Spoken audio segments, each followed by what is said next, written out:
नमस्कार। मैं अपने YouTube channel Ajay Kumar Soni educational channel पे आप सभी का हार्दिक स्वागत एवं अभिनंदन करता हूं। हम सभी को पता है कि अभी छत्तीसगढ़ राज्य में 7 मई को चुनाव होने जा रहे हैं। इसी तारतम्य में बहुत सारे लोगों की ड्यूटी लगी हुई है और विभिन्न प्रकार के प्रपत्र उनको भरने हैं। तो प्रपत्रों के तारतम्य में आज हम देखेंगे दोस्तों कि पीठासीन अधिकारी की डायरी को कैसे भरा जाता है। एक्चुअल में दोस्तों पीठासीन अधिकारी की डायरी कोई डायरी नहीं होती है, 3 पेज का एक प्रपत्र होता है जिसमें ढेरों जानकारियां होती हैं। तो इन जानकारियों को किस तरीके से हम फिलअप करें इसके बारे में आज हम देखेंगे। चलिए देखते हैं PDF के थ्रू कि कौन से प्रकार की जानकारी को किन किन कॉलमों में हमको भरना है।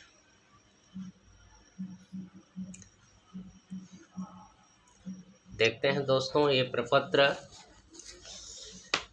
इस सामने में आप लोगों के उपस्थित है PDF में पीठासीन अधिकारी की डायरी, जो पैरा 1.12 के अंतर्गत आता है। इसमें बहुत सारी जानकारियां हैं। ये भरा भुराया प्रपत्र मैं आप लोगों के लिए सहूलियत के लिए लाया हूं और ये भरा भुराया प्रपत्र को आप खाली स्थान समझिए और अगर आप लोगों को आवश्यकता है तो इसका स्क्रीनशॉट लेकर के आप अपनी सहूलियत के लिए इसको रख सकते हैं। आपको प्रपत्र भरने में इससे सहूलियत होगी। तो शुरू करते हैं। चलिए, इसमें पहला कॉलम दिया हुआ है दोस्तों, निर्वाचन क्षेत्र का नाम स्पष्ट अक्षरों में। चूँकि मेरा निर्वाचन क्षेत्र कोरबा है और इसका क्रमांक 4 है, इसलिए मैं इस खाली स्थान में 04 कोरबा भरूंगा। दूसरा है मतदान की तारीख। मतदान की तारीख है छत्तीसगढ़ में 7 मई 2024, तो मैंने इस दिनांक को भर दिया। उसके बाद है मतदान केंद्र की संख्या एवं नाम। मान लीजिए मुझे मतदान केंद्र मिला है, उसका क्रमांक है 90 और जिस जगह का नाम मेरे को भरना है, मेरे को अलॉट हुआ है, वो है प्राथमिक शाला भवन अम्हवा। अब इसमें नीचे में दिया हुआ है मतदान केंद्र निम्नलिखित में से कहाँ स्थित है। इसमें 3 कॉलम है, शासकीय या अर्ध शासकीय भवन में, निजी भवन में, अस्थायी संरचना। तो ये शासकीय भवन है तो इसलिए मैं इसमें शासकीय लिखूंगा। आप लोगों को जैसा मिलता है, अलॉट होता है, उस तरीके से आप लोग भी इस पर फिलअप कर सकते हैं। उसके बाद है चौथा, स्थानीय रूप से भर्ती किए गए मतदान अधिकारियों की संख्या यदि कोई हो। अगर स्थानीय रूप से अगर आपके दल में कोई भर्ती होते हैं तो उनकी संख्या लिखनी है, नहीं है तो निरंक लिख देते हैं जैसे PDF में दिया हुआ है।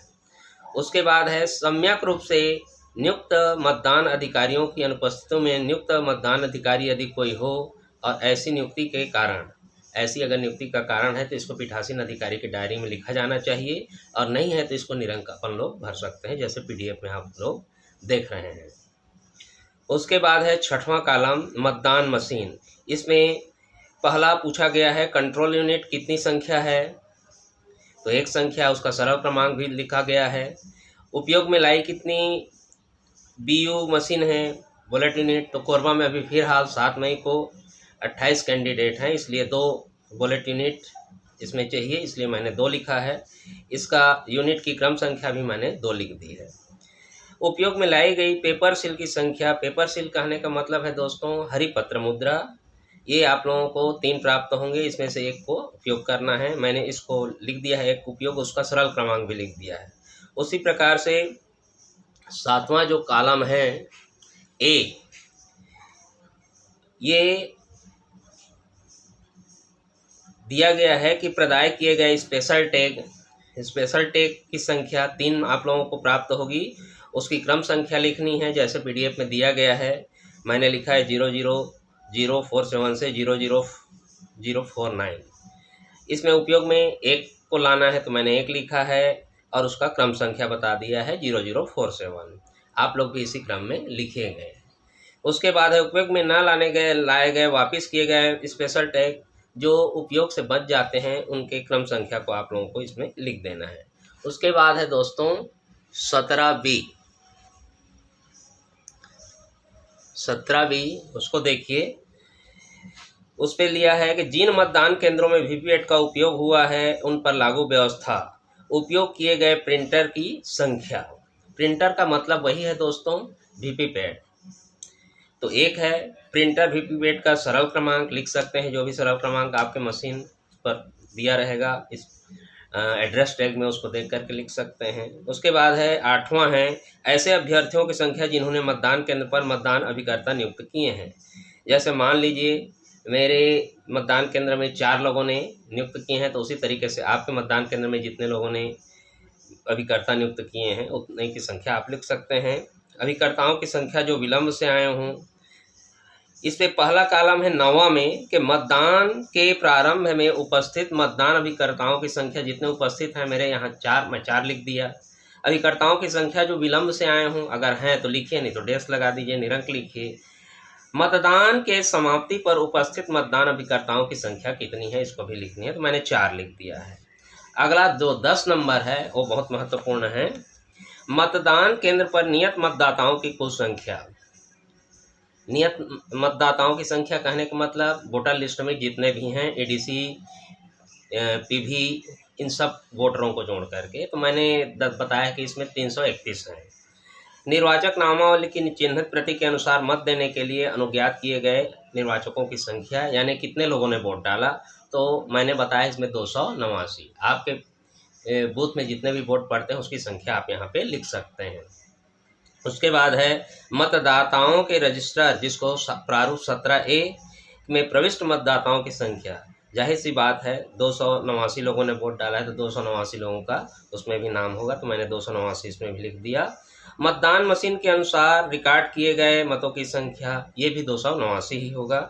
मतदाताओं की संख्या जिन्होंने मत न देने का निश्चय किया हो, तो ऐसी संख्या मेरे यहाँ नहीं है, अगर आपके यहाँ हो तो ज़रूर लिखें पीठासीन अधिकारी की डायरी में।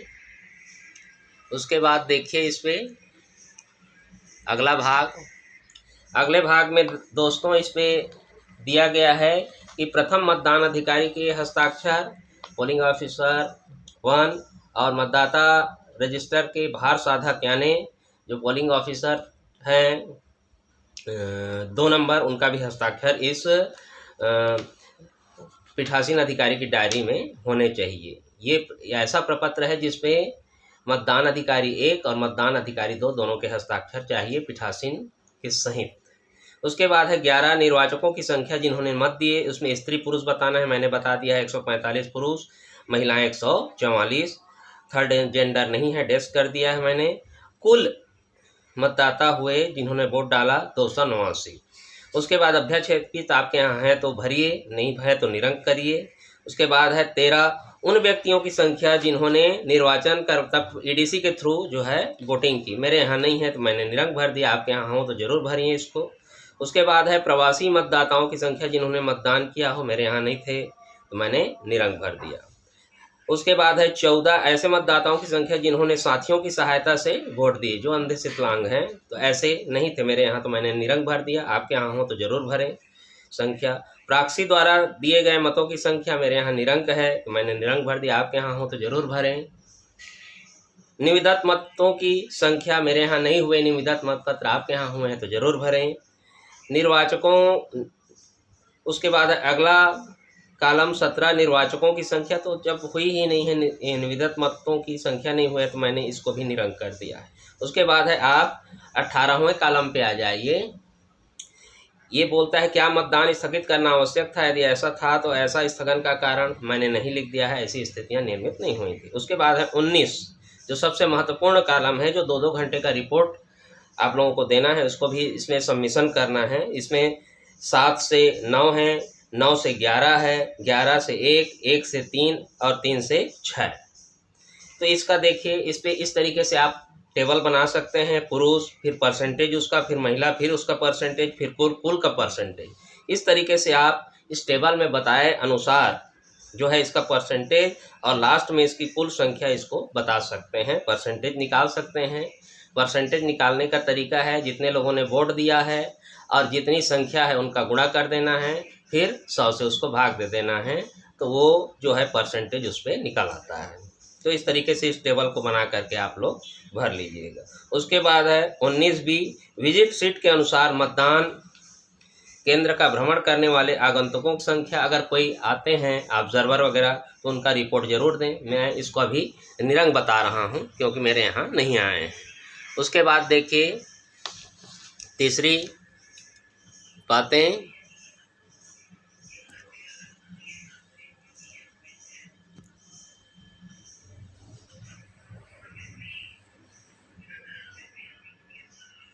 विश्वा नंबर का पॉइंट क्या बोलता है, ये पेज नंबर 3 है दोस्तों। पेज नंबर 3 में विश्वा है ए, इसका मतदाता समाप्त होने के समय कतार में लगे हुए मतदाताओं को दी गई पर्चियों की संख्या। अगर 6 बज जाता है उसके बाद भी आपके बूथ में लाइन लगे हुए मतदाता होते हैं तो उसको आपको पर्चियां बांटनी होती है। ये उन्हीं की बात कर रहा है। मैंने इस पर संख्या बता दी है 50। आपके यहाँ अगर हो तो भरें, नहीं है तो निरंक भरिए। अंतिम मतदाता के मत देने के पश्चात मतदान समाप्ति का समय, मैंने इस समय को लिखा है 7:15 PM। आप भी ऐसा लिख सकते हैं, आपके मतदान समाप्ति का समय। उसके बाद है 21, निर्वाचन अपराधों का विस्तृत विवरण। अगर कोई अपराध हुए हैं तो इसका पीठासीन अधिकारी की डायरी में विवरण दिया जाना बहुत आवश्यक है। अगर नहीं है तो निरंक लिख सकते हैं। मामलों की संख्या वगैरह लिख सकते हैं, क्या क्या हुआ। उसके बाद 22वां है, क्या निम्नलिखित कारणों से मतदान में विघ्न या बाधा उत्पन्न हुई। जो उपरोक्त अगर मामला दिया है उसमें अगर मतदान में अगर विघ्न बाधा पड़ती है तो उसका कारण बता देना है कि क्या हुआ था। उस पर बहुत सारे पॉइंट दिए हुए हैं। 23वां है, क्या मतदान केंद्र पर उपयोग में लाई गई किसी भी मतदान मशीन को पीठासीन अधिकारी के वृक्षा में, ये भी हुई अपराध की ही श्रेणी पे, आकस्मिक जानबूझकर घुमाने का, नष्ट किए जाने का, इस पे मामला दिया गया है। ऐसा कोई घटना नहीं होती है तो आप निरंक लिखिए। 24वां आता है, अभ्यर्थी या अभिकर्ताओं द्वारा की गई गंभीर शिकायतें यदि हो तो कोई शिकायत अगर करते हैं तो उसकी जानकारी पीठासीन अधिकारी की डायरी में जरूर दिया जाना चाहिए। अगर नहीं है तो निरंक लिखिए। विधि तथा व्यवस्था को भंग करते समय मामलों की संख्या, मैंने निरंक डाला है। अगर आपके यहाँ हो तो जरूर मामले का उल्लेख कीजिए। मतदान केंद्र पर की गई त्रुटि और अनियमितताओं की रिपोर्ट यदि हो तो, ऐसी रिपोर्ट अगर नहीं है तो निरंक लिखें। उसके बाद है 7वां कॉलम आता है जो सबसे महत्वपूर्ण है। ये पूछता है क्या मतदान के प्रारंभ के पूर्व और यदि आवश्यक हो तो मतदान के बीच में किसी नई मतदान मशीन को उपयोग में लाने के समय तथा मतदान की समाप्ति पर जो आवश्यक घोषणाएं पीठासीन अधिकारी द्वारा की गई हैं क्या, तो आप बिल्कुल इसको हाँ ही लिखिए। उसके बाद है स्थान, स्थान के नाम में आप अपने मतदान केंद्र का नाम लिख सकते हैं, जैसे मैंने लिखा है। मैंने इसमें लिखा है स्थान में देखिए 90 क्रमांक, प्राथमिक शाला भवन अमहवा, दिनांक में 7 मई 2024। और ऐसा इस तमाम प्रपत्रों को भर करके पीठासीन अधिकारी महोदय द्वारा अपने सील लगाकर इस पर सिग्नेचर कर सकते हैं। इस तरीके से पीठासीन अधिकारी की डायरी जो है पूर्ण हो जाती है। और इसको आप लोगों को दोस्तों 2 प्रतियों में बनाना है और 2 प्रतियों में इसको आप लोगों को जमा करना है। आशा है आप लोगों को पीठासीन अधिकारी की डायरी भरने में इस वीडियो को देखने के बाद सहायता मिली होगी और उपयोगी साबित हुआ होगा। इन्हीं आशाओं और विश्वास के साथ आप लोगों से मैं विदा होता हूँ। धन्यवाद।